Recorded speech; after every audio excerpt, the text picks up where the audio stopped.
2ஐ விட பெரிய இரட்டை எண் ஒவ்வொன்றையும் 2 பகா எண்களின் கூடுதலாக வெளிப்படுத்தலாம். இதனை 16 வரையுள்ள ஒவ்வொரு இரட்டை எண்ணுக்கும் சரிபார். இப்போ 4க்கு போட்டிருக்கோம். 2 கூட்டல் 2 இரண்டுமே பகா எண். அடுத்து 6க்கு போடணும். 3 கூட்டல் 3. அடுத்து 8க்கு 3 கூட்டல் 5. அடுத்து 10க்கு 5 கூட்டல் 5. 12க்கு 5 கூட்டல் 7. 14க்கு 7 கூட்டல் 7. அதாவது பகா எண் கூட்டலாக எழுதணும். ஒவ்வொரு இரட்டை எண்ணுக்கும் பகா எண் கூட்டலாக எழுதி கொண்டிருக்கிறோம். 16க்கு 13 கூட்டல் 3.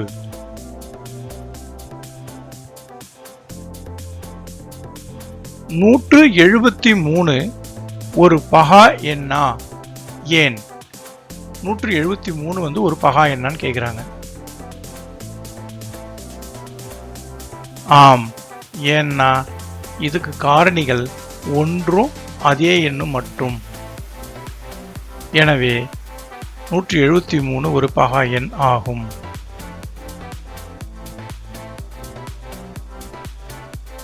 வினா என்னன்னா, எண்ணோட மதிப்பு 2லிருந்து 8 வரைக்கும் கொடுக்கணும். அந்த மதிப்புகளை எல்லாத்தையும் 2ஆல பெருக்கி 1 கழிக்கணும். வந்த விடை ஒரு பகா எண் ஆகுமா அப்படின்றதா வினா. சரி, இப்போ நம்ம செக் பண்ண போறோம். எண் என்ன எப்படி எடுக்கணும்? எண்ணுக்கு எல்லா எண்ணையும் 2ஆல பெருக்கி 1 கழிக்கணும்.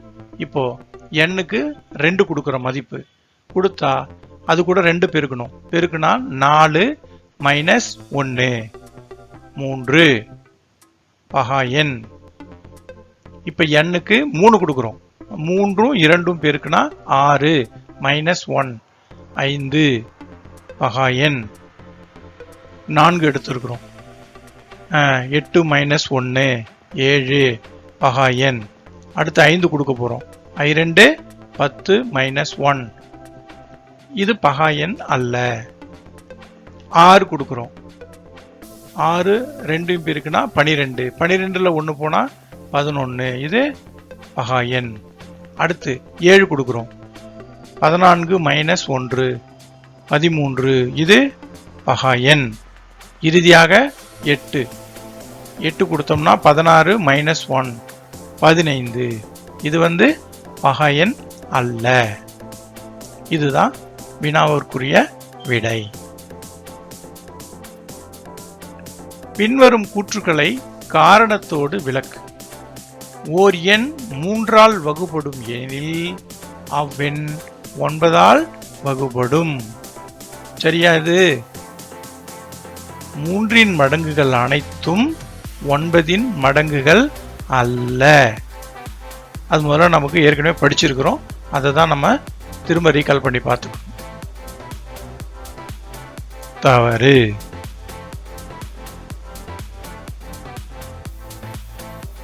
ஓர் எண் 12ஆல் வகுப்படும் எனில் அவ்வெண் 6ஆல் வகுப்படும். 12ஆல் வகுப்படும் அனைத்து எண்களும் 6ஆல் வகுப்படும். சரி, 12இன் மடங்குகள் அனைத்தும் 6இன் மடங்குகள் ஆகும். கீழ்காணும் கூற்றுகளுக்கு ஏற்ப ஏயின் மதிப்பை காண்.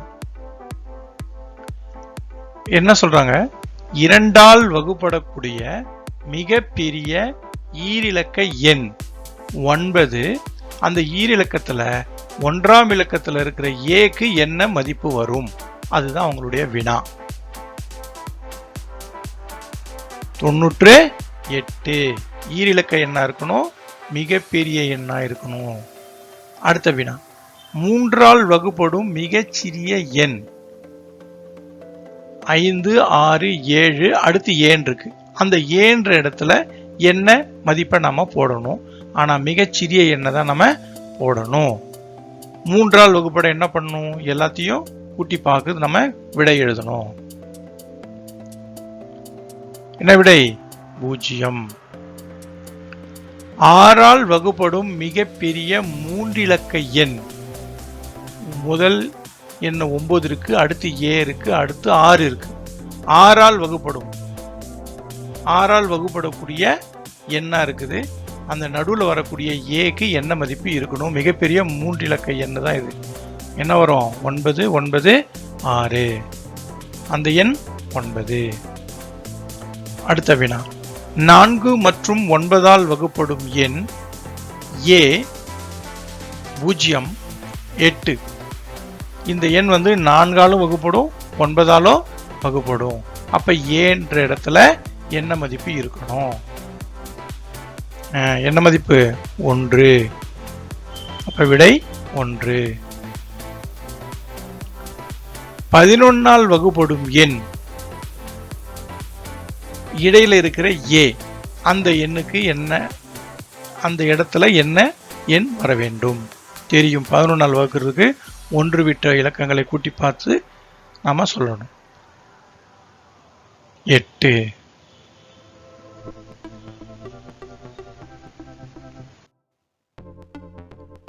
நான்கு மற்றும் 6ஆல் வகுப்படும் எண்கள் 24ஆல் வகுப்படும்.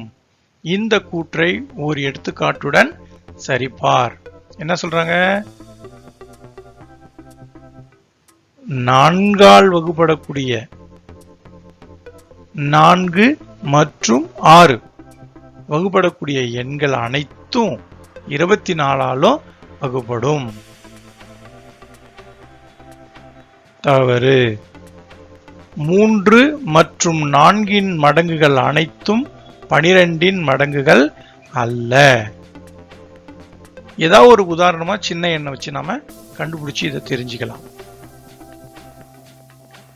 எவையேனும் இரு அடுத்தடுத்த ஒற்றை எண்களின் கூடுதலானது, நல்லா கவனிச்சிங்க, இரு அடுத்தடுத்த ஒற்றை எண்கள் கூடுதலானது 4ஆல் வகுப்படும்.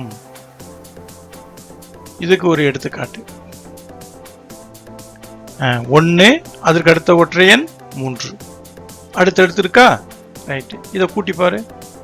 4. இந்த 4 4ஆல் வகுப்படும்ன்றாங்க. வகுப்படும் 4 மடங்கு. அடுத்து 3 அதற்கு அடுத்த ஒற்றை எண் 5 கூட்டினா 8. இதுவும் 4 மடங்கு. 5 அதற்கடுத்த ஒற்றை எண் 7 கூட்டினா 12. இதுவும் 4 மடங்கு. இப்ப அடுத்த கேள்வி. 1 மீட்டர் 20 சென்டிமீட்டர், 3 மீட்டர் 60 சென்டிமீட்டர் மற்றும் 4 மீட்டர் அளவுகளை கொண்ட கயிறுகளின் நீளங்களை சரியாக அளக்க பயன்படும் கயிற்றின் அதிகபட்ச நீளம் என்ன? அதிகபட்சம்னு வந்திருக்கு. அதிகபட்சம்னாலே நமக்கு ஞாபகத்துக்கு வந்திருக்கணும். என்ன ஞாபகத்துக்கு வரணும்? யோசிச்சுட்டே இருங்க. சரி, இப்போ முதல்ல 1 மீட்டர் 20 சென்டிமீட்டர், 2 அழகா இருக்கு பாருங்க. 3 மீட்டர் 60 சென்டிமீட்டர், இங்க 4 மீட்டர். ஸோ நம்ம எல்லாத்தையும் ஒன்னா மாத்திக்கணும், ஒரே அழகா மாத்திக்கணும். 1 மீட்டருக்கு 100 சென்டிமீட்டர். அப்போ 1 மீட்டர் 20 சென்டிமீட்டர்னா எவ்வளவு வரும்? 120 சென்டிமீட்டர். ஏன்னா 1 மீட்டருக்கு 100 சென்டிமீட்டர், 100 ஒரு 20 120 சென்டிமீட்டர். 3 metre 60 centimetre. அப்போ என்ன வரும்? 360 சென்டிமீட்டர். இன்னொரு அளவு ஏற்கனவே மீட்டரா இருக்கு. அப்போ 1 மீட்டர்ன்றது 100 சென்டிமீட்டர். அப்போ 400 சென்டிமீட்டர். இப்போ நம்ம என்ன மாத்தி வச்சிருக்கோம்? எல்லாத்தையுமே ஒரே அழகா மாத்திருக்கோம். எல்லாமே சென்டிமீட்டர் சென்டிமீட்டர் சென்டிமீட்டர் மாத்திருக்கோம். இந்த மாதிரி ஒரே அழகா வந்தாதான் எந்த கணக்கும் நம்ம போட முடியும். சரி, இந்த 3 அளவுகளை கொண்ட கயிறுகளை சரியாக அளக்கக்கூடிய பயன்படும் கயிற்றின் அதிகபட்ச நீளம், இந்த 3த்தையும் அளக்கணும். அந்த கயிறு என்ன கண்டுபிடிக்கணும்? மீ பே கா.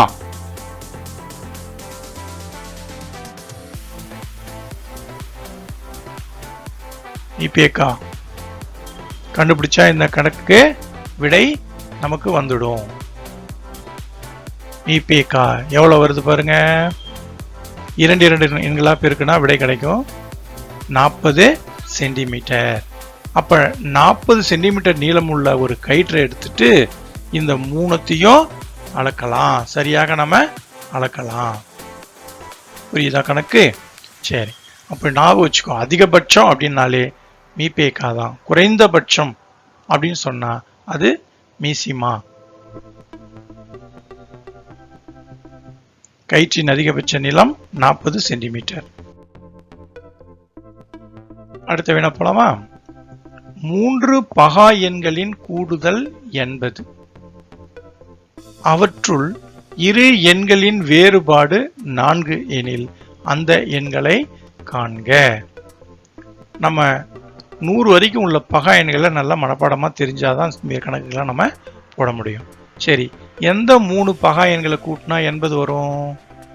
41, 37, 2 கூட்டினா எவ்வளவு வருது? 80. சரி, அப்புறம் என்ன கேட்குறாங்க? இதுல 3 பகா எண்ல 2 பகா எண்ணுடைய வேறுபாடு 4. எதுக்கும் பாருங்க, 41க்கும் 37 வேறுபாடு எவ்வளவு வருது? 4. அப்போ அந்த எண் என்னென்ன? 41, 37, 2. அடுத்த வினா, 10 முதல் 20 வரையுள்ள அனைத்து பகா எண்களின் கூடுதலானது அனைத்து ஓரிலக்க எண்களால் வகுப்படுமா என ஆராய்க. 10 முதல் 20 வரை உள்ள அனைத்து பகா எண்களையும் என்ன பண்ணணும்? கூட்டணும் அப்படின்னா ஓரிலக்க எண்களால் வகுப்படுமா என நம்ம செக் பண்ணணும். ஓரிலக்க என்ன அர்த்தம்? 1 to 9 வரைக்கும் வகுப்பட முடியுமான்னு நம்ம சோதிக்கணும். சரி, இப்ப 10 to 20 வரைக்கும் என்னென்ன இருக்கு? 11, 13, 17, 19. இதை கூட்டினா என்ன வருது? 60. இந்த 60 ஓரிலக்க எண்கள் எல்லாம் வகுக்குமா அப்படின்னு செக் பண்ணணும். 60 1ஆல் வகுப்படும், 60 2ஆல் வகுப்படும், ஏன்னா இது இரட்டை எண். 60 3ஆல் வகுப்படும், கூட்டினா 3 மடங்கு. 60 4ஆல் வகுப்படும், 60 5 மடங்கு, அதாவது 0 இருக்கு, 5ஆல் வகுப்படும். அடுத்து 6ஆல் வகுப்படும், 7ஆல் வகுப்படாது, 8ஆல் வகுப்படாது, 9ஆலும் வகுப்படாது. இதுதான் ஓரிலக்க எண்கள். 1 முதல் 9 வரை உள்ள ஓரிலக்க எண்கள் வகுப்படுமா வகுப்படாதா என நாம ஆராய்ச்சி செஞ்சிருக்கோம். அடுத்த வினா, 1 to 9 வரையிலான அனைத்து எண்களாலும் வகுப்படும் மிக சிறிய எண்ணை காண்க. 1 முதல் 9 வரை எழுதப்பட்ட அனைத்து எண்களாலும் வகுப்படும் மிகச்சிறிய, நல்ல வார்த்தையை பார்த்துங்க, மிகச்சிறிய எண். அப்ப என்ன கண்டுபிடிக்கணும்? யோசிச்சு வைங்க. 1, 2, 3, 4, 5, 6, 7, 8, 9 கண்டுபிடிக்க போறோம். என்ன கண்டுபிடிக்கணும்? யோசிச்சிட்டீங்களா? மிகச்சிறிய அப்படின்னாக்கா மீ சிறு பொது மடங்கு, அதாவது மீசிமா. மீசிமா தெரியலையா நமக்கு? முதல்ல எல்லாத்துக்கும் பொதுவான இருக்க காரணி இருக்கான்னு பார்க்கணும். அதுக்கப்புறம் அதை விட கம்மியா இருக்கிற எண்களுக்கு இருக்கான்னு பார்க்கணும். அதுவும் இல்லைன்னா அதை விட கம்மியா இருக்கிற எண்களுக்கு நாம பார்த்துக்கிட்டே போகணும். எந்த எண்ணுக்கு காரணி இல்லையோ அந்த எண்ணை அப்படியே திருப்பி எழுதிக்கணும்.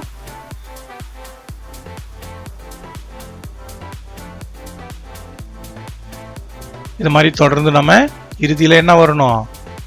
1 1 1ன்னு வர வரைக்கும் என்ன பண்ணணும்? நம்ம போட்டுகிட்டே இருக்கணும். இறுதியில் 1 1ன்னு வந்தால் நிறுத்திட்டு இடது பக்கம் இருக்கிற அனைத்து எண்களையும் நம்ம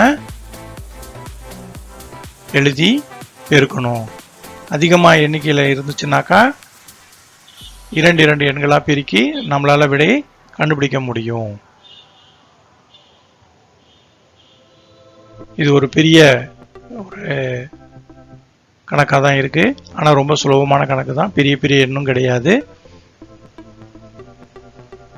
வந்துடுச்சா 1 1ன்னு? ஓகே. இப்போ எல்லாத்தையும் பெருக்கணும். இப்போ இதை பெருக்கினா என்ன விடை வருது? 2520.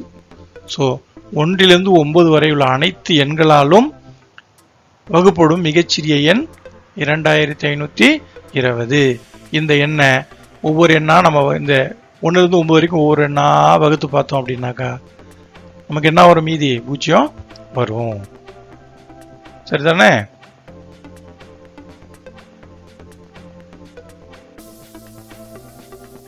மூன்று தொடர்ச்சியான எண்களின் பெருக்கற்பலன் எப்பொழுதும் 6ஆல் வகுப்படும் என்பதை ஓர் எடுத்துக்காட்டுடன் மெய்ப்பிக்க. என்ன சொல்றாங்க பாரு? 3 தொடர்ச்சியான எண்களின் பெருக்கற்பலன் ஞாபகம் வச்சுக்கோ. 1 2 3 இந்த மாதிரி தொடர்ச்சியான எண்கள், அதை பெருக்கணும். பெருக்குனா வரக்கூடிய எண் 6ஆல் வகுப்படும். அடுத்த நம்பர் பாருங்க, 6 மடங்கு. அடுத்த நம்பர் 6 மடங்கு. சரியா இருக்கு. அடுத்துக்கு வினாக்கு போலாமா?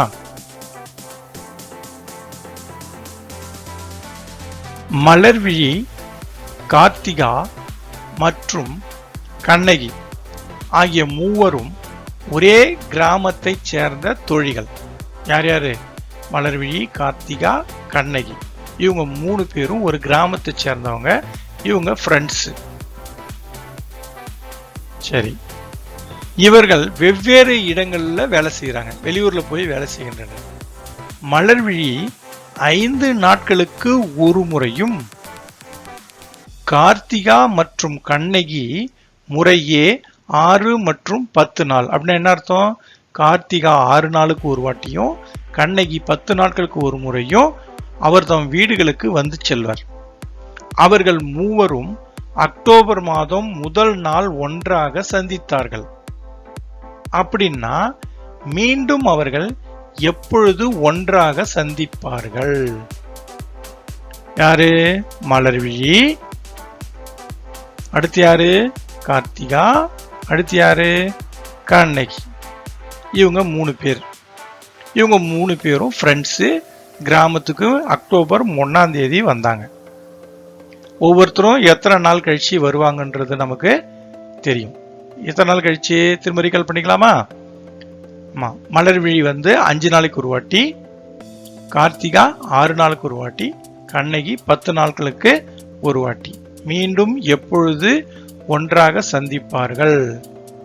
என்ன கண்டுபிடிக்கணும்? யோசிச்சு வைங்க. அக்டோபர் மாதம் முதல் தேதி எல்லாரும் 3 பேரும் வந்தாங்க. இப்போ ஒவ்வொருத்தரும் எந்தெந்த நாளில் வராங்கன்றதை நம்ம குறிக்க போகிறோம். அக்டோபர் மாதம் மலர்விழி முதல் நாள் வந்தாங்க இல்லையா? அடுத்த 5வது நாள், அடுத்த 5வது நாள், அடுத்த 5வது நாள், அடுத்த 5வது நாள் இப்போ வந்தாங்க. ஓகே, அடுத்து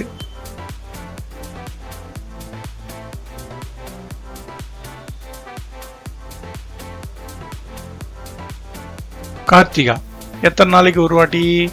6 நாளைக்கு ஒரு வாட்டி. 6வது நாள். அடுத்து 6 மடங்கு, வேற ஒன்றும் இல்லை.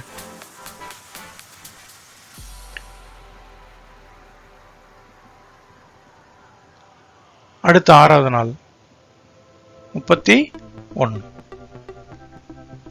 சரி, இப்ப அதுக்கு அடுத்து யாரு? இன்னொருத்தரு கண்ணகி. 1ஆம் தேதி வந்தது,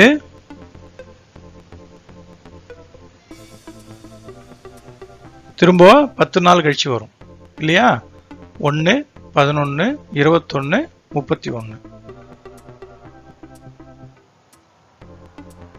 3 பேரும் 30 நாள் கழிச்சு, அதாவது 1ஆம் தேதிக்கு அப்புறம் 30 நாள் கழிச்சு ஒரு முறை சந்திக்கிறாங்க. இதே கணக்கை நம்ம வழக்கமாக போடுற மாதிரி வகுத்தல் முறையை பயன்படுத்தி போட போகிறோம். இது வந்து மீசிமா தொடர்பான கணக்கு. 5, 6, 10 இது மூணுத்துக்கும் மீசிமா எடுக்கணும். மீசிமா எடுத்தீங்கன்னாக்கா நமக்கு என்ன வருது பாருங்க, கடைசியில் என்ன வருது? 30. அப்போ முதல் சந்திப்புக்கு அப்புறம் 30 நாள் கழிச்சு மீண்டும் மறுபடியும் 30 நாள்ல சந்திக்கிறாங்க.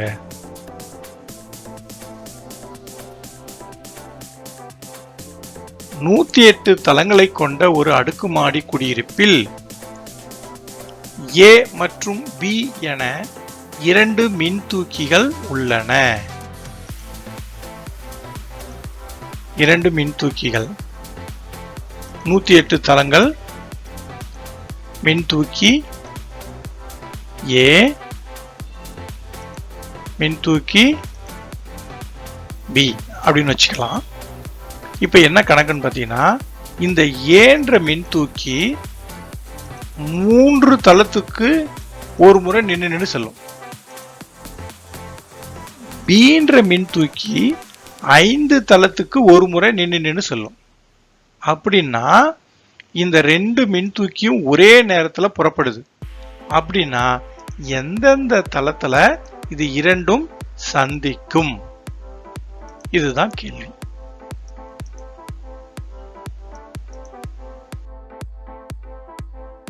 சரி, மின்தூக்கி ஏன்றது நீல கலர்னு வச்சுக்கோ. 108 தளங்கள் இங்க வந்து குறிப்பிடப்பட்டது 1ல இருந்து 108 வரைக்கும். இது வந்து ஒவ்வொரு தளம்னு வச்சுக்கலாம். ஏன்ற மின்தூக்கி எங்க நிக்கணும் சொன்ன? 3 தளங்களுக்கு நின்று செல்லும். இப்ப பாருங்க, ஃபர்ஸ்ட் ஏ நின்று இருக்கு. அடுத்து திரும்ப எங்க நிக்கும்? 6. அடுத்து பாருங்க 3 தளத்துக்கு ஒரு வாட்டி நிக்குது.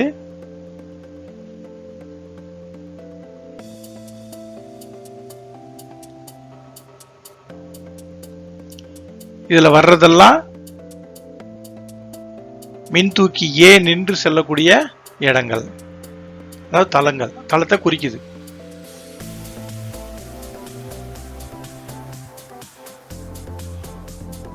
ஏன்ற மின்தூக்கி மட்டும் இப்ப நம்ம பார்த்துட்டு வரோம். அதாவது 1ல 3 மடங்கு தான் இது. 108 வரைக்கும். இது வந்து ஏன்ற மின்தூக்கி நின்று செல்லக்கூடிய தளங்களை குறிக்குது 108 தளத்துல. சரி, இப்ப அடுத்து பீன்ற மின்தூக்கி பார்க்கலாமா? சரி, இப்ப இது எங்கெங்க நின்று போகுன்றத நம்ம பார்க்கலாம். ஃபர்ஸ்ட் எங்க நிற்கும்? 5. அதுக்கடுத்து 10, 15. அதுக்கடுத்து 15வது இடத்துல இரண்டும் சந்திக்குது. அடுத்து 20.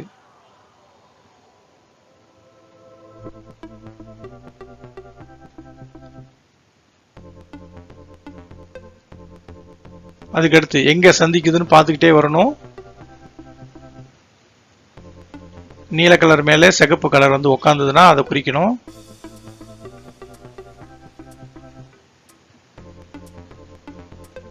அந்த கருப்பு கலர் அம்புக்குறி வந்து 2 சந்திக்கிற இடத்தை குறிக்குது.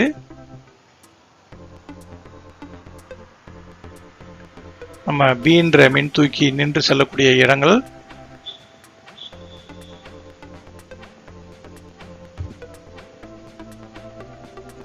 குறிச்சிட்டு வரோம்.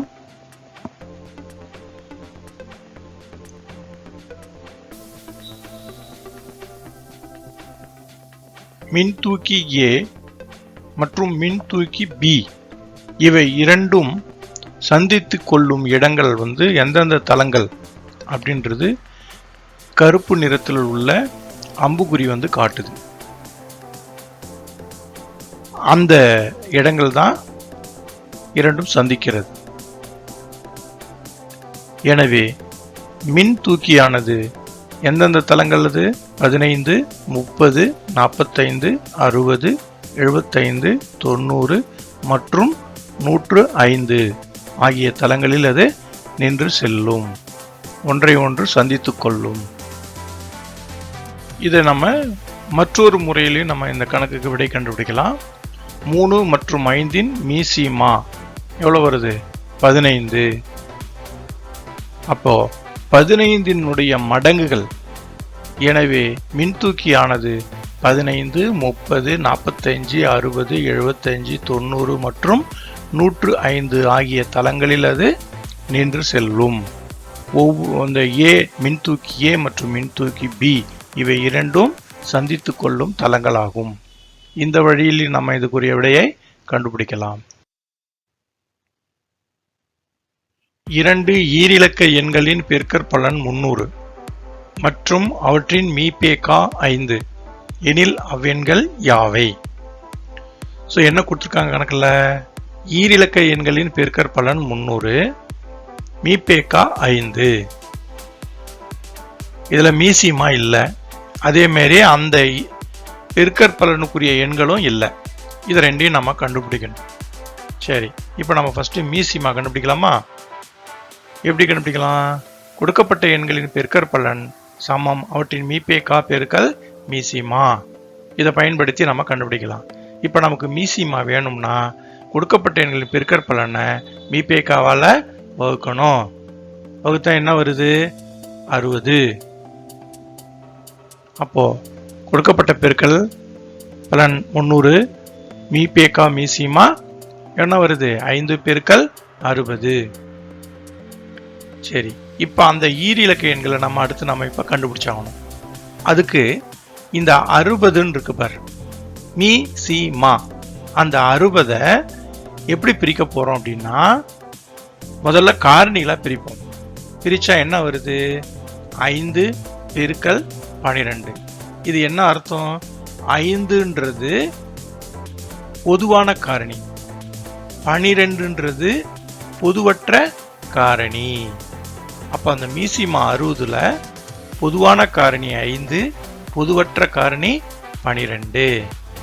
இப்ப அந்த பொதுவற்ற காரணியை மறுபடியும் பிரிக்கலாமா? எப்படி பிரிச்சுக்கலாம் பாரு. பொதுவான காரணி 5, பொதுவற்ற காரணி 12, 3 பெருக்கல் 4. இப்ப நம்ம ஒரு மீசிமா கணக்கை தலைகீழ போட போறோம். 5 வந்து பொதுவான காரணி, பொதுவற்ற காரணி 3, 4. இப்போ 5ம் 3ம் பெருக்கணும், 5ம் 4ம் பெருக்கணும். என்ன வருது பாரு? 15, 20. இதுதான் அந்த ஈரிலக்க எண்கள்.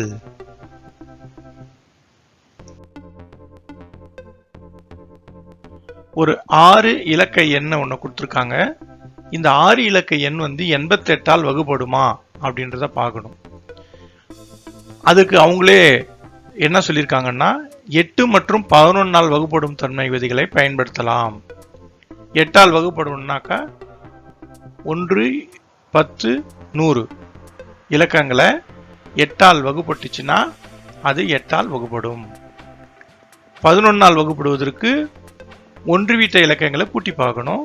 கூட்டி பார்த்தா சமமாவோ 11 மடங்கு வந்தாலோ அது வகுப்படும். எனவே 88ஆல் வகுப்படும்.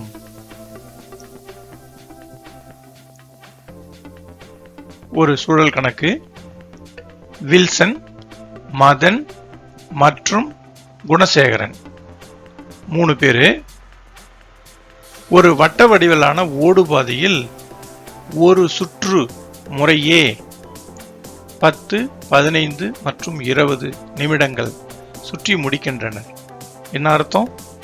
வில்சன் வந்து 10 நிமிஷங்களிலும், மதன் ஒரு சுற்ற எவ்வளவு நேரம் ஆகுது?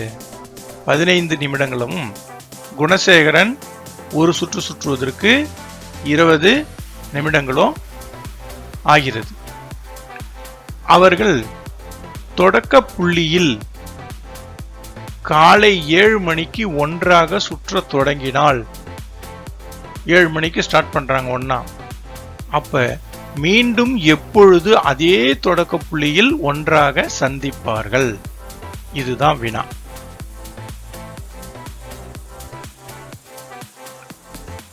வில்சன், மதன், குணசேகரன் 3 பேரும் சுற்றுவதற்கு தயாரா இருக்கிறாங்க. இப்போ காலை 7 மணிக்கு ஒரே நேரத்தில் ஆரம்பிக்கிறாங்க. சரி, இப்போ வில்சன் சுத்த ஆரம்பிச்சாரு. இவர் 10 நிமிஷத்துக்கு ஒரு வாட்டி ரவுண்ட் அடிப்பார். 10 நிமிஷத்துக்கு ஒரு வாட்டி ரவுண்ட் அடிச்சுட்டே வர்றாரு. சரி,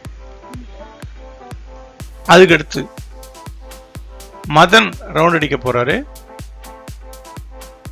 இவரு 15 நிமிஷத்துக்கு ஒரு வாட்டி ரவுண்ட் அடிச்சுட்டே இருந்தாரு. அதுக்கடுத்து குணசேகரன், இவரு 20 நிமிஷத்துக்கு ஒரு வாட்டி ரவுண்ட் அடிக்கிறாரு. இப்ப பாத்தீங்கன்னா 3லுமே 60 60 60 60 நிமிடங்கள்ல மறுபடியும் ஒன்னா சந்திக்கிறாங்க. அப்போ 60 நிமிடங்கள்ல சந்திச்சாங்கன்னா அது எவ்வளவு அர்த்தம்? 1 மணி நேரம். ஸோ 1 மணி நேரம் கழித்து அவர்கள் அதே புள்ளியில் ஒன்றாக இருப்பார்கள். இதே நாம என்ன சொன்ன கண்டுபிடிச்சிட்டீங்களா? மீ சி மா 10 15 20க்கு மீசிமா கண்டுபிடிக்கணும். 2 எண்களா பெருக்கணும். 60 தொடக்க புள்ளியில் ஒன்றாக 60 நிமிடங்களில் சந்திப்பார்கள். நான் ஏற்கனவே சொன்ன 60 நிமிடம்னா 1 மணி நேரம். அப்போ 8 மணிக்கு சந்திப்பார்கள். இதுதான் அந்த கணக்கு. ஸோ ஒரு கணக்கு கொடுத்தாங்கன்னா மீபேக்காவா மீசிமான்றதை முதல்ல முடிவு பண்ணிக்கணும். அதுக்கப்புறமா அந்த கணக்கு ஈஸியாக நம்ம போட்டுடலாம். வகுத்தல் முறையை பயன்படுத்தியே போடலாம். பட விளக்கம் நம்ம புரிஞ்சுக்கணுன்றதுக்காக தான் பட விளக்கம் நான் கொடுத்தேன். சரி, அந்த வார்த்தை பார்த்துக்கோங்க. அதிகபட்சம், குறைந்தபட்சம், இந்த 2 வார்த்தை தான் நமக்கு நிறைய உதவும் இந்த கணக்கை போடுறதுக்கு. அடுத்து ஒரு கணக்கு. இரு எண்களில் ஓர் எண்ணின் காரணிகளின் அந்த எண்ணை தவிர்த்து கூடுதலானது மற்றொரு எண்ணை தரும் எனில் அவை இணக்கமான எண்கள் எனப்படும். ஸோ இந்த மாரி வார்த்தைகள் நிறைய வருது. அதெல்லாம் எல்லாத்தையும் நம்ம மனப்பாடம் பண்ணி வச்சுக்கணும். வினாக்கள் எப்படி வேணாலும் கேட்கலாம். ஸோ அதனால இந்த மாதிரி வரையறை கொடுக்குற வார்த்தைகள்லாம் ரொம்ப முக்கியம். சரி, என்ன சொல்றாங்க பாரு. 2 எண்களில் 2 எண் கொடுத்துருக்காங்க. சரி, ஒரு எண்ணினுடைய காரணி மற்றொரு எண்ணின் காரணிகளின் கூடுதலுக்கு சமன்றாங்க. சரி, பார்க்கலாமா? பாருங்க, 220 காரணி கீழே எழுதியிருக்கு. 1 2 4 5 10 எழுதியிருக்கு. இதை கூட்டினா எவ்வளவு வருது? 284. இப்ப 284 காரணிகளை நம்ம கண்டுபிடிக்க போறோம். எல்லா எண்களும் கூட்டிருக்கோம் பாரு. கூட்டினா எவ்வளவு வருது? 284. இப்போ 284 காரணி கீழே வந்திருக்கு பாரு. 1 2 4 71 142.